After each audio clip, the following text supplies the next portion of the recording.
क्या सिर्फ पत्थरों से बना एक छोटा सा जलकुंड इतना महत्वपूर्ण हो सकता है कि देश की सरकार उसे राष्ट्रीय स्मारक घोषित कर दे? एक ऐसा जल स्रोत जिसे ना तो कोई बड़ी नदी कहा जा सकता है, ना ही कोई आधुनिक डैम, फिर भी उसे राष्ट्रीय महत्व दे दिया जाता है।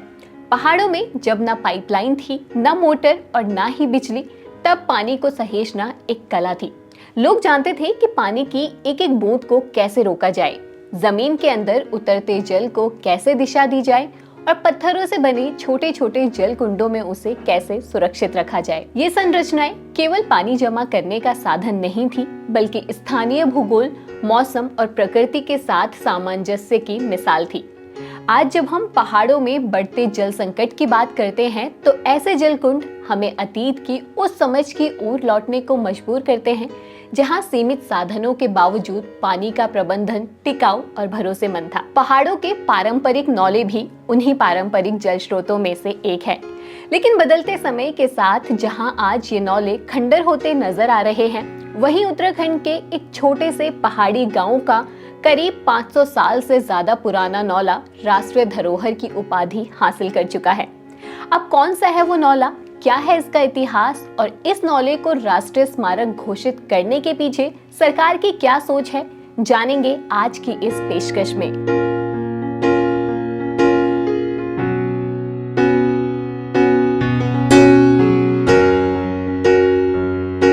उत्तराखंड अपनी पारंपरिक जल प्रबंधन प्रणालियों के लिए जाना जाता है। यहाँ के ग्रामीण समुदाय लंबे समय तक प्राकृतिक संसाधनों पर ही निर्भर रहे हैं। ग्लेशियर यहाँ की नदियों को पानी देते हैं और घने बांज के जंगल भूजल को रिचार्ज करने में मदद करते हैं। लेकिन आज ये सारी प्राकृतिक व्यवस्थाएं खतरे में हैं। इसके साथ साथ वो संस्कृति और परंपराएं भी कमजोर पड़ रही हैं, जो कभी पानी को सुरक्षित रखने और झरनों और नालों को जिंदा बनाए रखने में अहम भूमिका निभाती थी।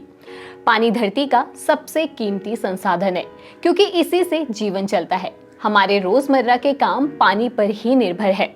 यही वजह है कि पुराने समय से ही लोग पानी को सहेजने और बचाने के तरीकों पर खास ध्यान देते आए हैं। पहले गांव में लोग जल स्रोतों को अपनी सामूहिक जिम्मेदारी मानते थे और मिलजुल कर उसकी देखभाल करते थे। इसी सोच की वजह से हमारे पूर्वजों ने कई पारंपरिक वाटर हार्वेस्टिंग सिस्टम यानी जल संग्रह तंत्र विकसित किए, जो सरल थे, टिकाऊ थे और ज्यादा रखरखाव भी नहीं मांगते थे। पश्चिमी हिमालय क्षेत्रों की बात करें तो यहाँ पानी सहेजने का सबसे प्रभावी और लोकप्रिय तरीका नौला रहा है। नौला एक प्राकृतिक जल स्रोत है, जहाँ जमीन के अंदर से धीरे धीरे निकलने वाला पानी पत्थरों से बने एक छोटे कुंड में इकट्ठा किया जाता है। इस व्यवस्था से पानी स्वाभाविक रूप से साफ रहता है और साल भर लगातार उपलब्ध रहता है। नौले अक्सर देखने में छोटे मंदिर जैसे लगते हैं। पहाड़ी समाज में इन्हें बहुत पवित्र माना जाता है। कई नौलों के अंदर भगवान विष्णु या किसी भी स्थानीय देवी देवताओं की मूर्तियां और सुंदर नक्काशी देखने को मिलती है। लोग यहाँ से पूरे सम्मान और श्रद्धा के साथ पानी लेते हैं। उनके लिए नौला सिर्फ पानी का स्रोत नहीं, बल्कि आस्था, परंपरा और संस्कृति का अहम हिस्सा होता है। उत्तराखंड में मिले सबसे पुराने नौले कई सौ साल पुराने हैं, जो ये दिखाते हैं कि पहाड़ों में रहने वाले लोग बहुत पहले से पानी को सहेजने और सुरक्षित रखने की समझ रखते थे। लेकिन समय के साथ आज हमारे पूर्वजों के द्वारा बनाए गए ये जल स्रोत तेजी से गायब होते जा रहे हैं। आधुनिक पाइपलाइन व्यवस्था, पलायन और देखभाल की कमी के कारण कई नौले या तो सूख गए हैं या खंडर बन चुके हैं। पारंपरिक धरोहरों की ऐसी स्थिति को देखकर सरकार ने अल्मोड़ा जिले के सुंदराकोट गांव के नौले को राष्ट्रीय महत्व का स्मारक घोषित किया है। ये फैसला न सिर्फ एक नौले को संरक्षित करने की दिशा में उठाया गया कदम है, बल्कि पहाड़ों की पारंपरिक जल प्रणालियों के महत्व को दोबारा समझने का भी संकेत है। अब ये नौला क्यों राष्ट्रीय महत्व का स्मारक बना, इसे जानने से पहले आइए इस ऐतिहासिक नौले के इतिहास पर एक नजर डालते हैं।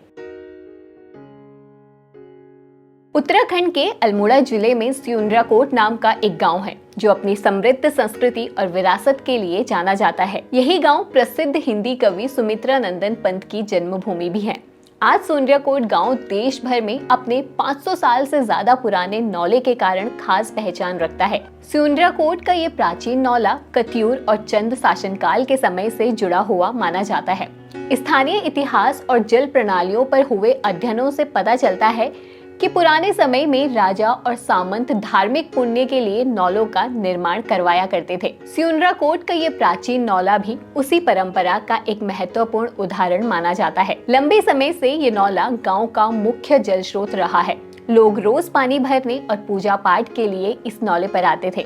इसलिए ये नौला सिर्फ पानी लेने की जगह नहीं बल्कि सामाजिक जीवन का केंद्र भी होता था। यहाँ सामूहिक पूजा, मेल मिलाप और धार्मिक कार्यक्रम होते थे। एक वक्त में नौले गांव के जीवन का अहम हिस्सा माने जाते थे। लोग इससे मिलने वाले साफ और शुद्ध पानी को ईश्वर का वरदान समझते थे। जिन परिवारों के घरों में अलग से मंदिर नहीं होता था, वो नौले को ही पूजा का स्थान मानते थे। लोग वहाँ दीप जलाते, प्रार्थना करते और फूल और भेंट चढ़ाते थे। शादी, ब्याह, नामकरण जैसे धार्मिक कार्यों में भी नौला महत्वपूर्ण भूमिका निभाता रहा है। नाग पंचमी जैसे त्योहारों या स्थानीय देवी देवताओं के विशेष दिनों पर गांव के लोग नौले पर इकट्ठा होकर सामूहिक पूजा किया करते थे। पहाड़ों में आज भी ये मान्यता है कि जब दुल्हन शादी के बाद ससुराल आती है तो सबसे पहले गांव के नौले या जल स्रोत पर जाकर पूजा करती है। ये सब बताता है कि पहाड़ों में नौला सिर्फ एक जल स्रोत नहीं बल्कि आस्था, परंपरा और सामुदायिक जीवन का जीवंत प्रतीक रहा है। स्यूनराकोट के नौले में भी दीप रखने के लिए बने स्थान और पूजा की जगह इसकी पुष्टि करती है कि पहले के समय में लोगों के लिए ये नौले कितना धार्मिक महत्व रखते थे। बदलते समय के साथ आधुनिक दौर के चलते जब पाइपलाइन से पानी की व्यवस्था शुरू हुई और रोजगार और बेहतर जीवन की तलाश में लोग शहरों की तरफ पलायन करने लगे, तो पहाड़ों के कई नौलों का रोजमर्रा में उपयोग धीरे धीरे कम होता गया।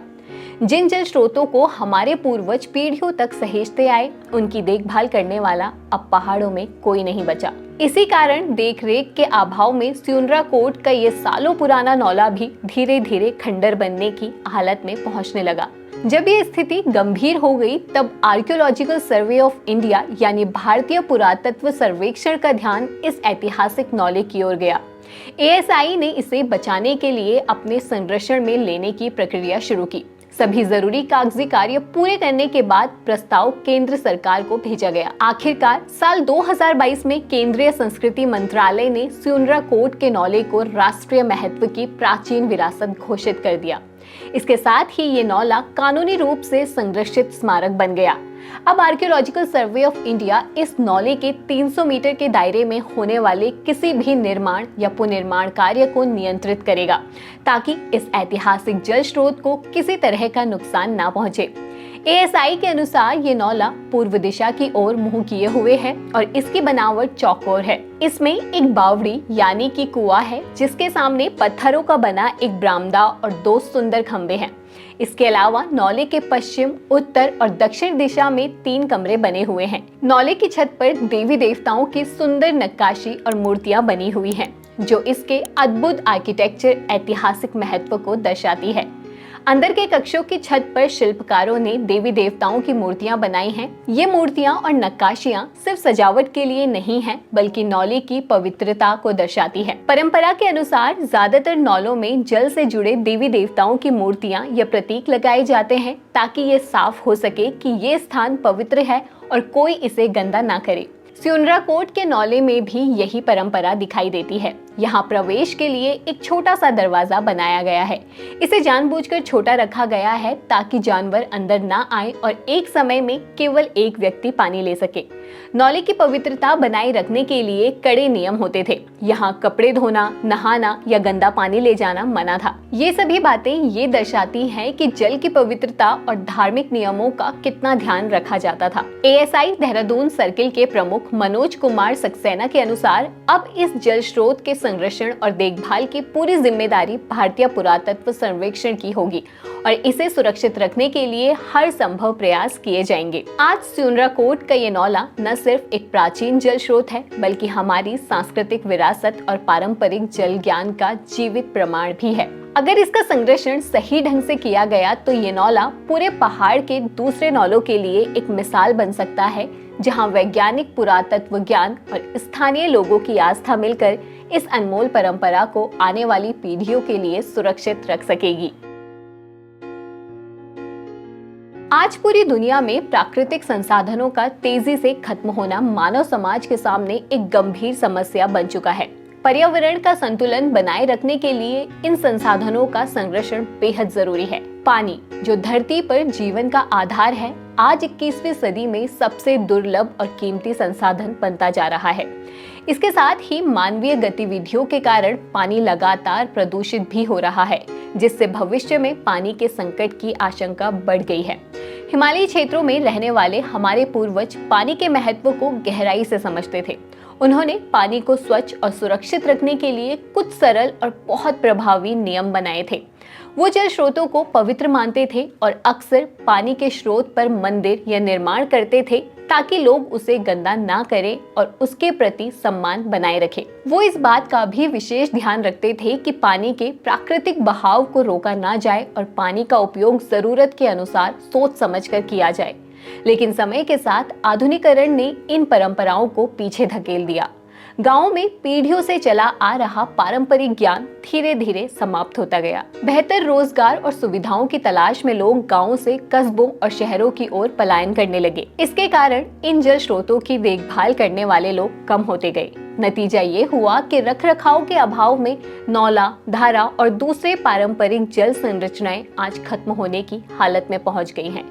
फिर भी उम्मीद अभी खत्म नहीं हुई है। आज भी कई पहाड़ी गांवों में लोग पीने के लिए नौला या धारे का पानी का ही इस्तेमाल करते हैं और पाइपलाइन के पानी को कपड़े धोने, बर्तन साफ करने और नहाने जैसे दूसरे कामों में लेते हैं। लोगों के द्वारा अपनाए गए ये पारंपरिक तरीके इतने वैज्ञानिक और व्यवहारिक है कि अगर बाकी समाज भी उनसे सीख ले तो पानी की कमी की समस्या को काफी हद तक कम किया जा सकता है। अगर पहाड़ी इलाकों को भविष्य में किसी बड़े जल संकट से बचाना है तो नौला और धारा जैसे पारंपरिक जल स्रोत को सुरक्षित रखना जरूरी है। इसके साथ ही पहाड़ी क्षेत्रों में प्रकृति के अनुसार चौड़ी पत्ती वाले पेड़ों जैसे बांज, देवदार और बुराश का रोपण पानी को बचाने के इन प्रयासों को और मजबूत बना सकता है। ये न सिर्फ पानी बचाने का रास्ता है बल्कि हमारी संस्कृति, परंपरा और आने वाली पीढ़ियों के भविष्य को सुरक्षित रखने की दिशा में भी एक अहम कदम है। तो ये थी सुनराकोट के ऐतिहासिक नौले की कहानी। लेकिन क्या आप जानते हैं, उत्तराखंड में नौले के अलावा और भी पारंपरिक धरोहर हमारे पहाड़ में मौजूद है, जैसे कि घराट। अब क्या है घराट और कैसे ये पहाड़ की पहली इको फ्रेंडली मशीन बनी, उसके लिए देखिए हमारी ये रिपोर्ट। आप भी अगर पहाड़ की कुछ ऐसी पारंपरिक धरोहरों को जानते हैं तो हमें कमेंट करके जरूर बताएं।